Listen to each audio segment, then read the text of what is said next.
We're gonna compare the technique of Kristjan Chay with his coach, Gerd Kanter, and we're gonna start right now. I also just wanna start off, right as I'm filming this, Jaime Perez is actually behind the camera about to work out, so I think this is really interesting.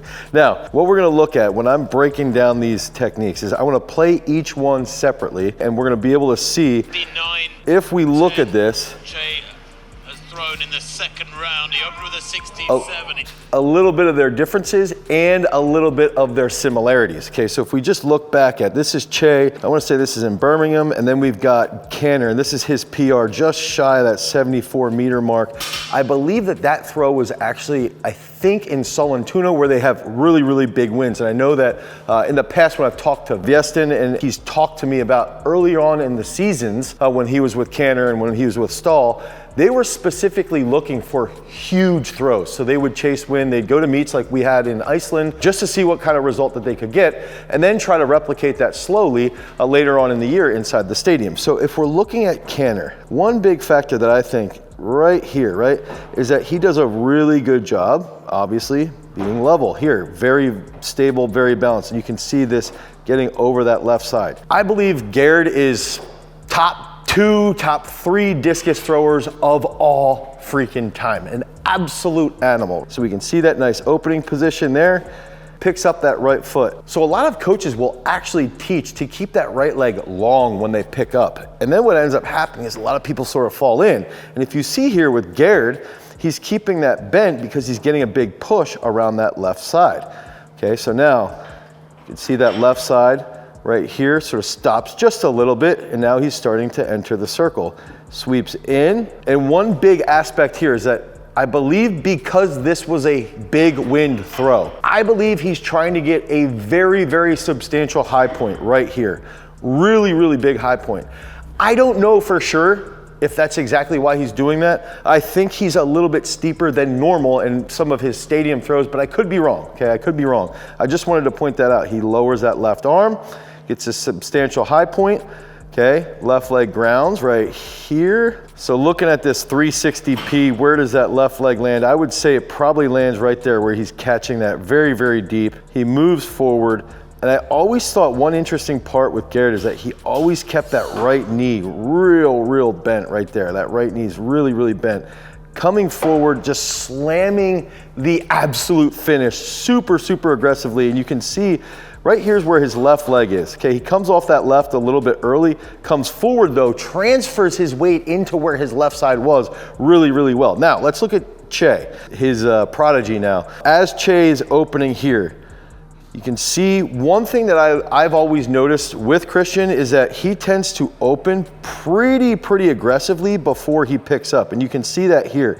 He's well past that 180 mark as he's picking up. Again, look at his right knee. He's not keeping that level or lengthened, he's bending that as he's picking that up. That left shoulder staying almost directly inside of that left knee or in line with that left hip. Kristjan gets a little bit longer right leg there. Okay, so if we go back to comparing that to Gerd, Gerd's right leg tends to be lengthened probably right around this point. I want to say here, he gets a little bit more lengthened, whereas Kristjan doesn't lengthen his right leg until right there.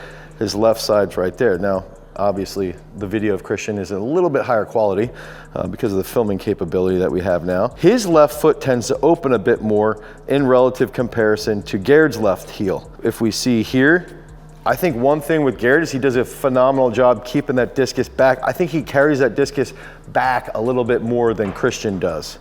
Jaime's gonna do some jerks. Let's go, Jaime. Why do you only have it? 80?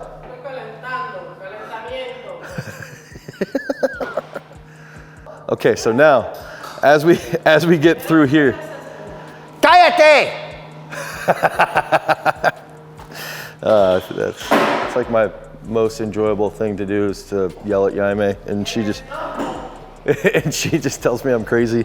Okay, so with Kristjan here, all right, he's a little more level probably with that left. And again, I think this could be potentially related to Gerd with that wind. He's got a nice right cross there. The wind in Birmingham has been pretty good. I don't know if it really was on that day, but I think it's a more favorable stadium condition And we've seen Chay, he's an absolute animal, world champion. I think will go down as, again, could he be better than Gerd long term? We'll see, right? Now, this position, as he's about to come off of his left, here's an interesting comparison. You can see this here, a bit more stable right across. Okay, so a little bit more stable versus Gerd, who's got that left down.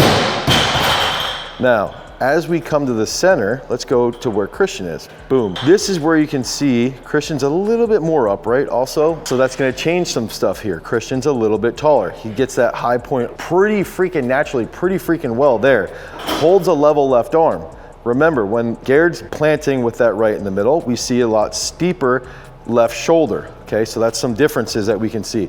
Also, Chay tends to have a lower left foot. His left foot maintains that position a little bit below his left knee.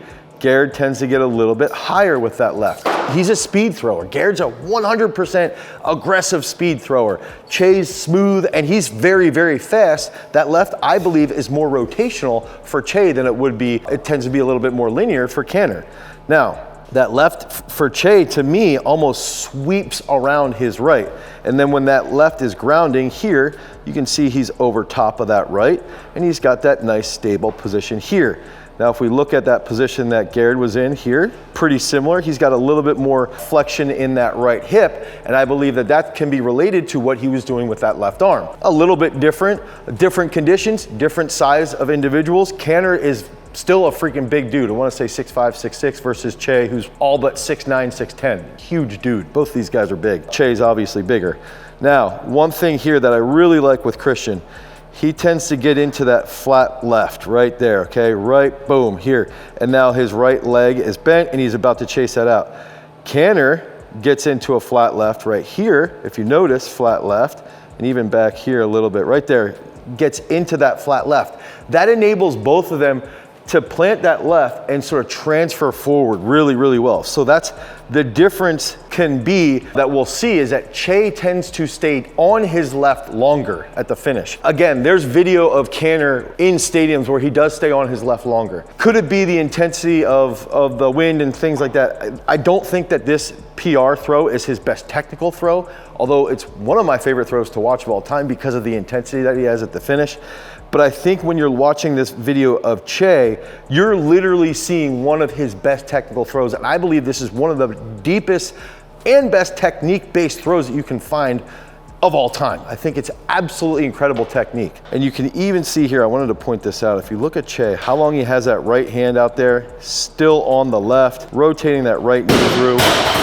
And then one final factor is that if you look at the left arms, if we try to point out those left arms, you can see it's tends to be more bent here for Chay. For Kanter, he might be just a little bit longer with that left hand, left elbow, okay, relative to Chay. Just a little bit.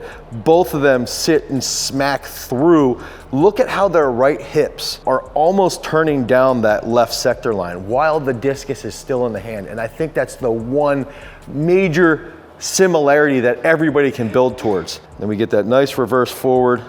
You even just look here at Chay, how he comes forward so well. Interesting part with him is he lands on the toe on the reverse, whereas Gerd lands flat-footed on the reverse. Both of these guys are two of the top 5, 2 of the top 8 of all time. Kanter, again, I think is top 2 or 3 of all time. I think Chay at the end of his career, we're probably gonna see he's top 2 or 3 of all time, along probably with Daniel and Mikolos. So this is a really cool comparison. I like seeing the differences. I like seeing the similarities, the differences in situations. I think Gerd's throw is one of those throws that people can watch to get really hyped up because of that intensity. And I think that Chay's throw is one of those throws that people can watch for a really, really sound technical model that you can replicate and build upon. So if you guys need help with your training, head over to peakstrength.app and you can download our app and then use it to develop that strength and power that you need to improve your throwing. If you need help with your technique, head over to throwsuniversity.com. Implement these technical cues today so that you can drop some bombs. Peace.